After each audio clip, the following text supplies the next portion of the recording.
right, y'all. Welcome to another episode of Sanusi on Life. My name is Adewale Agboke Jr. Please review us, rate us, give us a 5-star. Don't be a hater. Today, I'm going to talk about ownership, specifically for art. You know, of course, art, animation, whatever you create, character design, all these different things. But 3 things I want to focus on: LLC, copywriting, trademark, and ownership. Those things I think are vital to any form of ownership in anything you're going to do. I don't care if it's in art, in music, in whatever you do, anything creative or just anything in general, man. Because if you don't have ownership of what you're doing, you're basically wasting your time. You're just you're an employee or you're expendable. But when you have ownership, there's a level of security that you have, man. So, but before we get into this podcast, I want to thank our sponsors. This Sounds Vision podcast is brought to you by Ana de Fonanaco. Don't live your foot pain. Let Ana de Fonanaco make your feet happy again. That's AnaDaleCenter.com for details, y'all. That's AnaDaleCenter.com for details, y'all.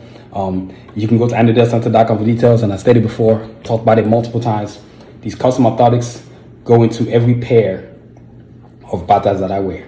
That's right, every pair of batas. I don't mess around. These custom orthotics are designed to my feet specifically. I went to Dr. Nero Nusode, doctor specialist, the best foot specialist in the world as far as I'm concerned. Put you on this amazing machine, directs what's going on with your feet, dictates what's going on with your feet. It's a scanner, and then they come out with this custom orthotics designed just for your feet. So AnaDaleCenter.com for details, y'all. AnaDaleCenter.com for details, y'all. So as I stated before, we get into this podcast, we're talking about LLC, copywriting, trademark, and ownership. First things first is LLC. For a lot of y'all who don't know what LLC is, that's basically when you go to the government, you register your business, whatever it might be called. Like mine is Sanusi Vision. So if you ever look up, you're going to see Sanusi Vision LLC. But whatever you decide to call it, right? You have to have, they're going to give you documentation. It's kind of like you're registering with the Secretary of State. It depends on what state you're living in. Depends on what country you're living in. But it's important to have that because it kind of establishes you as a LLC stands for limited liability company. But you have individuals who want to be like a corporation. So they might do sole proprietorship, stuff like that. I know all this stuff sounds odd, but these are all things that artists generally don't know, which is really weird. They're making all this money, or they're trying to make all this money, but they're not doing anything to do with ownership. They don't understand ownership. They don't even know what a copywriting is, which is the next thing I'm going to talk about. But LLCs, like I have mine. I finally got my LLC paperwork. That took a while, but I got it. You pay certain fees. It depends on what you might be paying. $300. You might be paying $700. Depends on what state you live in. In every state's LLC criteria are very different from other states. So, you know, whether it's Texas, whether it's California, whether it's New York, whether it's Delaware, whether it's Florida, everybody's got a different thing. So you just got to look out to see what's going on with it, and see how it is. But your business needs to be established. You need to have a name of a company, and hopefully it's a company name that you create that's something that's meaningful to you. Because when people read that name, it's got to reiterate with them. It's got to resonate with them. It's got to be something that's, I don't want to say it's got to be catchy, but you got to find a way to make them remember it. I can't tell you people. It's funny, they ask me, Sanusi Vision, is that, they'll say Sanusi, is that Japanese? I'm like, no, it's my great-great-grandfather's name. He was a warrior king. And they're like, oh my God, he's a warrior king? Yeah. So the name Sanusi sounds Japanese, but it's not Japanese. It's actually Nigerian. So, you know, and then of course, vision. I always felt like I need to have a vision for what I'm doing. And also to my grandfather's vision for his descendants. Like, this is what he would want them to do, doing something great with their lives. So that's how I came with Sanusi Vision. And of course, you got the LLC part. And then next up is copywriting. Now, copywriting is when I'm going to start showing you artwork. For example, when I first started Carjack for Assassins, I copyrighted this. This is version 1. Just creating the characters when I copyrighted. That's even before I put this on a bio book. And then you got another variation of copyright, right? So once I copyrighted this, it gave every variation I would create after that is protected. So this protects this, and this protects this. And any other versions that I might come up with. That's something a lot of people don't understand about copywriting. Just because you copyright once doesn't mean you can't keep copyrighting over and over again. Now, once you copyright once, you're technically protecting what you've already created, that name, that brand, that look, that image, that likeness, right? So anybody that wants to use it has to pay you certain dues to use it. Like, for example, one of the things I love using as a kid growing up, and I never paid attention till I actually got older. But Marvel, one thing I love about Marvel, if you can see the detail, I'm going to show it to y'all. We bust out this old X-Men Wolverine comic book. If you look really close, Marvel has R right there next to it. Now, what you see on here, right, prior to me getting my trademark, which is something I'm gonna talk about, Sanusi Vision. See the TM? That TM went from TM to R, meaning registered company, which is something I'm gonna talk about later. But Marvel used to do that all the time. I mean, all this stuff you see right here, these X-Men issues, or this one right here, all this stuff is copyrighted. You know what I'm saying? So you can't use it without Marvel's permission. Yes, I know you people go to a lot of expos, see a lot of fan art, which is what it is. But you can't use none of this without Marvel's permission. All this stuff right here, copyrighted. All these characters, copyrighted. Storm, Wolverine, Colossus, Marrow on this side. I'm just showing you random stuff, man. Vessel, you know what I mean? Spider-Man right here, of course, you know, created by Stan Lee and Steve Ditko. Even on this side, this is an old school comic, Cyclops, you know what I mean? All this stuff is copyrighted. There is nothing in this that isn't copyrighted. It doesn't matter. All these characters right here, Beast, Jubilee, Jean Grey, Bishop, Nightcrawler, it don't matter. They're all copyrighted by Marvel. You know what I'm saying? If you do Age of Apocalypse, this is another, just showing you samples, man. But you know, this is what Marvel's been doing for years, since the 40s, man.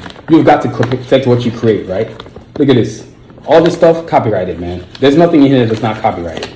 And I mean, I can't stress enough the importance of copywriting. Copywriting basically means that what you created, nobody else can use it anymore. Whether it's an image, maybe it's a name, whatever it is that you design. I always stress to people, man, copywriting, it isn't cheap. Now, with the federal government, you can do it two ways. You got poor man's copyright, which is when you register mail it to yourself. Or you've got the regular copyright, which is you send it to the federal government. Preferably, you should do both. But for a lot of us who are tight in the pocket, maybe the funds are not available, because sending it to the federal government is about $200, I believe. And then you have various organizations, like the people I like to go through is LegalZoom. I've been using that for a long time. Everything I've done with them has worked out for me. So if it ain't broke, I ain't trying to fix it, man. You know what I mean? LegalZoom has worked for me, whether it's the copywriting, whether it's the trademark, which is I'm going to talk about next. But copywriting is important. So the minute I copyrighted these characters, I literally sent 200 plus drawings to the federal government to get copyrighted. You know what I mean? I wasn't playing. I've done many versions of Cardiac Assassin Universe, from this one to this one to this one, and then to the version 6 that's coming soon with the first official Cardiac Assassin comic book. But you know, I can't stress enough copywriting. You have to protect what you create. It's a very simple concept. I can't tell many people put stuff on the web, especially a lot of artists. I never see watermarks, so I never see it being maybe a small image. I'm literally not just going to directly put an image on social media or the web. You're asking for people to steal your stuff and putting high resolutions too. That's another thing. Do not put high resolutions on the web. Do your best not to help out scammers and crooks out there who ain't trying to work for nothing and just trying to freeload off of your creations. You have to protect what you create. That's the whole point of copyright. And for a lot of artists who are always in a rush to be successful, to be famous, you shouldn't even worry about being famous. You should worry about ownership. What's the point of you being famous if you don't own anything you've created? It really makes no point. Makes no sense. So copywriting is important. Next up is trademark. Now, for a lot of y'all who don't know what trademark is, let me just break that down to you basically. It's when either you send the image or likeness in to be protected, which basically, and it exists in many categories, be it movies, comics, footwear, apparel, whatever this might be, because when you send a trademark, you have to be specific about what it is that you're going to use it for. So for me, for example, Cardiac Assassins is trademarked, Sanusi Vision is trademarked, Batas is trademarked, Asha is trademarked. So the various things that I use daily that I know is going to be a part of my future. So this whole thing you're looking at me wearing right here, this hoodie, to the beanie, to the t-shirt, to the sweatpants that I got on, trademarked. Everything on here designed trademarked. You can't use Cardiac Assassin unless you want me to make you broke. You better come to me and ask if I can borrow the name. You can't. A movie theater, a movie company, not WB, not Marvel, not Lionsgate, not Tyler Perry Studios, not nobody. You can't use Cardiac Assassins unless I give you the permission. And I'm never going to give anybody the permission. Why would I allow you the permission to use what I've created that I know I have a vision for? Makes no sense. I'm not going to allow you to license it. I'm not going to do nothing. You can't do nothing with Sanusi Vision. You can't do nothing with Batas. You can't do nothing with Asha unless you want to get sued and be broke. I'm going to take your money. That's what I'm going to do. You know what I mean? That's what trademark. Now, you want to know what the difference between trademark and copywriting is. Copywriting is more to do with images, whereas trademark is more to do with like images, but categories that you're using the images in. I'm going to say that again. Copywriting is just images, right? Or whatever it is you create, or names. But trademarking is categories, images Trademark is images, but in certain categories. Because maybe you're making computers, maybe you're making pens, maybe you're doing apparel, maybe you're doing footwear, or whatever it is you might be doing. But you have to decide what category you want to put those things in, right? It's very important, and I can't stress the importance of doing that. You know what I mean? Trademarks is important for a lot of artists who don't know anything about anything. That's the problem with a lot of artists, man. We don't know enough. We don't educate ourselves enough. A lot of us are too busy being famous. Oh yeah, they put me on a panel on Comic-Con. Oh yeah, they let me draw Spider-Man edition number whatever. Oh yeah, they let me draw Batman whatever. Oh yeah, let me work on the Batman and Black Panther animated series. Okay, of all that stuff you did, what part of that do you own? None of it. So you're just an employee. You're very disposable. Me, on the other hand, I'm not disposable. The way I see myself is Sanusi is a company that's eventually going to become as giant, if not more bigger than Marvel, or Warner Brothers, or whatever you think of. A lot of artists, if you ever notice when you give the credits, a lot of the individuals now that are very successful in movies and animation, whatever it might be, it's because they have ownership. The ones that are very successful, they're not being dictated to, but they're doing the dictating. They're deciding the negotiation. They're deciding what's going to be. A lot of artists just frustrate me with this nonsense of just being ignorant to what they should know. All they care about is being famous. Me, I'm the opposite. I'm a businessman who happens to be an artist. You can't talk to me about nothing about my art or anything I've created unless we're talking business. And I don't have this tendency not to even waste my time letting anybody decide they want to use my stuff. You're not using my stuff. I had this one guy come up to my table, one of the comic experts, and said, "Oh, you're an artist?" I said, "Yeah." And then he says, "So how much do you charge to create drawings for people? You mean create character design?" I said, I don't do character designs for anybody, because to be quite frank with you, you can't afford me." And then somehow we got into a conversation about what he normally pays for people when they create characters for him. And I just laughed in his face and like, dude, get out of my face. You got these crooked, broke ass individuals that think that people owe them something. Don't nobody owe you nothing. And if you're an artist out there and you drawing character designs for people for $600, you're an imbecile. You deserve to lose everything and not get anything that's due to you, because you're just plain stupid. Don't draw for free. My characters, I'm not designing any characters for anybody unless you got the money that I want for the design. Because the minute I design it for you, there's things you can do with this. Merchandising, all kinds of stuff, animation, movies. It's just countless, endless things you can do. So don't be stupid. Trademarking is important. LLC, to establish a company. If you can't do anything else, you can be a private corporation, you can be a proprietor. But most of the time, I feel like being an LLC is better. The only time you go corporate is if maybe you want to have investors. So now you kind of like Facebook and Uber and all these places. You have investors, but hopefully you hold on to 60% of it. At least you have the most majority shares. I'm not really going for that, because I feel like there's just too many oddball nonsense, and I got a bunch of jerks on the board trying to vote me off because they're a bunch of greedy vultures, man. How many times did I hear about Steve Jobs getting voted off for Apple? I mean, that just still disgusts me every time I hear about that. A dude creates something, but because he needed funding to do his dream, y'all voted him off of the thing because y'all didn't like his idea, so you basically stole it from him. It's just really disgusting. But that's how I've always been an LLC. I'm always going to be an LLC. No matter how big I get, my company will stay LLC. There is going to be no goddamn board. Hell no. So, trademarking is important. Please, I can't stress enough to you artists, man. Trademarking, copyright, trademarking. That's like the main things for protecting yourself. If you can't afford to send your copyright to the federal government, send it to yourself. Registered trademark. All you got to do is do a registered trademark. They go up in there, they put this little red stick on your envelope. Don't never open it. They'll put a bunch of stamps for the data on all over the thing. It's really educating. I've done that poor man's copyright a whole bunch of times. And guess who taught me that? My mentor, Larry White. I mean, this man didn't just teach me how to draw, be an artist. He taught me how to be a businessman in this, man. I remember he once told me, the minute you have a conversation with somebody and they start trying to tell you what the price they want to pay, tell them to get the out your face. And that's what I do, man. I'm real rude about it too. I don't really try to be. There's no negotiation about my price. You can do $4 million, you can. My talent isn't free. It's never going to be free, and it shall never be free. So that's what's up right there. So LLCs, copywriting, trademark. Then, of course, finally, thing I want to talk about is ownership. What is the point of you doing any of this stuff if you don't own any of the stuff you do? And that's when all three things comes in, right? Having a company that's registered, right, with the federal government, so people know that you are legit. But then copyright and trademarking, those are ownerships. And when you have ownership, you can dictate the terms of things you do. Whether I meet up with Netflix, which one day might happen. It depends. I'm very independent. I'm very hesitant to want to deal with these big major companies because they're full of crap. You know what I mean? I don't care who it is. Marvel, DC, yada, yada. They're all full of crap to me because they're always trying to take from you and give you very little back. I remember I used to apply to jobs at Marvel. I don't do that no more. I read one of the disclosures. I was like, you got to be kidding me. These guys want to pay you pennies and make millions and billions off of what you done created. All these guys that created Iron Man,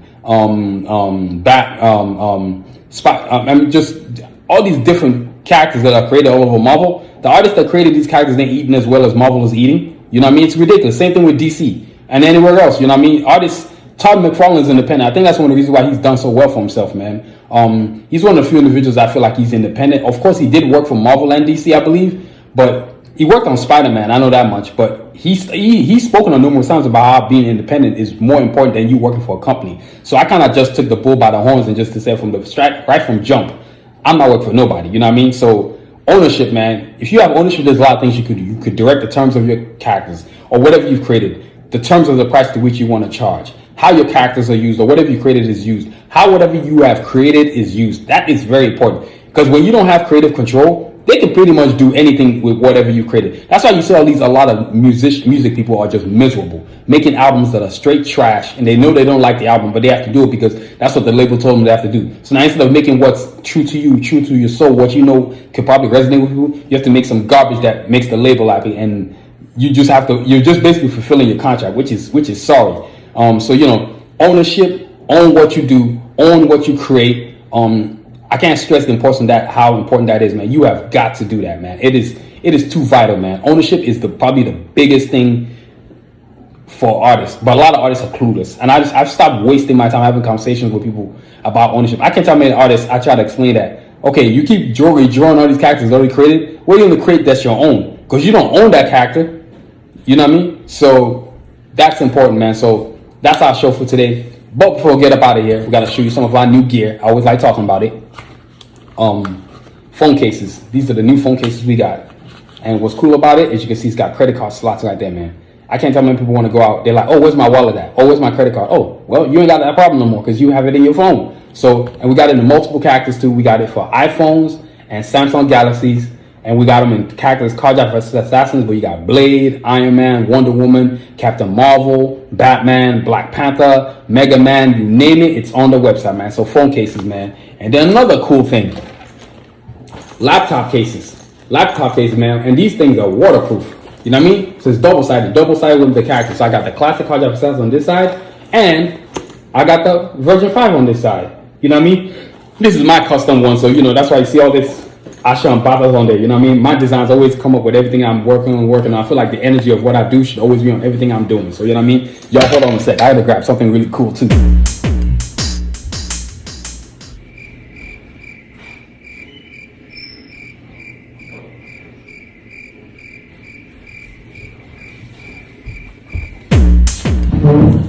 And of course, can't forget the Batas footwear line. You know what I mean? These are low tops. Custom, you know what I'm saying? These are all my thought is going to. But what's cool about my shoes is you can see the art on both sides. You know what I mean? Different art, man. On each shoe too. So this is the right shoe. And then on the left shoe, check that out. You know what I mean? Look at that. Yes, sir. This is what we do in the Sanusi. So the Batas footwear line. So whether it's the Batas ones or the classics like this, the Batas 2 Platinums, which are these right here, or the high tops, Sanusi.com, we got all kinds of cool stuff. Beanies, hoodies, t-shirts, sweatpants. I mean, all kinds of cool stuff. You know what I mean? So, sunvision.com, y'all. So, I want to thank y'all for listening. This podcast is produced, written, and directed by yours truly, Adewale Booker Jr. Please check out our website at sunvision.com for all the cool stuff that I talked about. From beanies, to hoodies, to bomber jackets, to custom t-shirts, to phone cases, to bio books. You got comics up in there, man. Laptops and everything else you can think of. Laptops. You know what I mean? You got to check out our cool stuff, man. You know what I mean? Laptop cases. So, you know what I'm saying? And please subscribe to our podcast, which is officially strictly on YouTube and Facebook now. Make sure you get on our Facebook platform. Set the notifications so whenever new episodes come up, you can definitely see it. Or just our promo videos in general, because I always got promo videos or podcast episodes going. So, check it out. We got all kinds of good stuff. And please check out our social media platforms at Twitter, Instagram, TikTok, Facebook, YouTube, all at Sanusi. And please, don't forget to review yours. Say something nice. You know what I mean? Don't be a hater. You know what I mean? And as always, y'all, continue to aspire and achieve. Have a great week. Stay safe, y'all. Peace.